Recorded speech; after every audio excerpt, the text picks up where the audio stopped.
My sophomore novel, The Most Famous Girl in the World, which I have right here, just such a beautiful cover, is perfect for fans of Inventing Anna and Killing Eve. It is a campy satire, unhinged roller coaster ride with an ending that people are leaving me voice notes screaming over. So if you want to join them, my DMs are open. But The Most Famous Girl in the World follows Rose, who's another first generation Middle Eastern American, very different to Nora, reporter this time, and functional train wreck as she becomes convinced that the subject of her most viral article, who's a socialite grifter named Poppy Hastings, is quietly killing off her sources in plain sight. The only problem is that absolutely nobody believes her, except for a mysterious, handsome, maybe a little bit suspicious FBI agent named Simon. So this book, I mean, it has everything. It's a satire, but it's got mystery and thriller and romance and suspense. And I had so much fun writing it, and I think that's going to be apparent when you pick up to read it. I would love to tell you a little bit about the inspiration for Poppy because she's like truly an all-time character for me and so fun to write. So the inspiration for Poppy in this story came from having a conversation with like friends over the dinner table. The news had just broken that I don't know if everyone remembers, but the Tiger King, who was at the time like the biggest reality star on Netflix, was rumored to be pardoned by the then president of the United States by limousine to the prison, where he was at the time serving a sentence for attempted murder for hire. And it was so ludicrous. My fiance turned to me and asked, can you imagine if the most famous person in the world was an actual murderer and literally nobody gave a shit? And as a writer, I said, wait, can you say that again, but slower?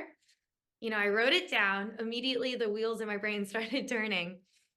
And the concept for this book was born, later that day. But since that question arose, the the concept has only grown more relevant. You said that about Anna Delvey, who, for those who don't know, was a scammer heiress who scammed some of the most influential people and investors in New York City out of millions when really she was no heiress at all. She not only has gone to prison, gotten released from prison, had her own house arrest reality show, had a Netflix adaptation, and now is going to be hosting New York Fashion Week shows and is going to be on Dancing with the Stars. Talk about a comeback. But take Elizabeth Holmes. Like Elizabeth Holmes was given, she had her own Hulu show that used her life rights, which I'm sure she made so much money off of. She was given a redemption arc and rebranded as Liz by the New York Times.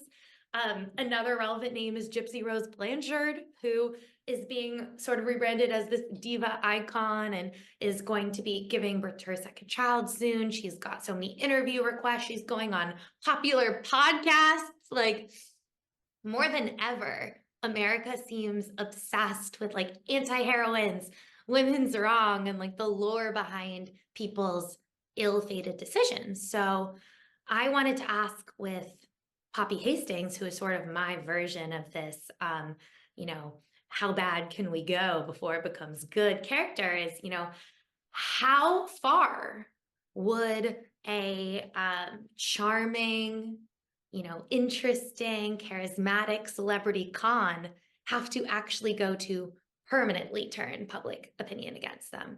And I think that that's the story that this campy satire of a book and Rose and Poppy and myself want to ask readers. I also wanted this book to be sort of like an ode to online conspiracy, parasocial relationships, and bandwagon jumping. And I wanted Rose to sort of be like our passenger into that world and to show you how so quickly like a tiny spark can turn into a flame, can turn into a house fire, which is something that I think I can say confidently we're seeing play out across message boards in America.